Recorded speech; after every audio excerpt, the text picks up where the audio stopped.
Hello guys! Magandang araw! Pasyal-pasyal na naman ang aming mga mukha ng aking aso. May makapal po na sandstorm ngayon sa Dubai. Kaya sobrang init pa rin at napakataas ang humidity level dito po. Masisira po ang ating beauty.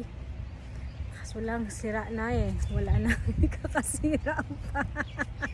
Kaya what to do? Wala tayong magagawa dyan. Ayan, nandito na naman kami sa aming paboritong park sa Emirates Hills, Dubai para mamasyal at maglakad-lakad sa kabila ng mga sandstorm sa labas. Dito kami nakahanap ng aming asisilu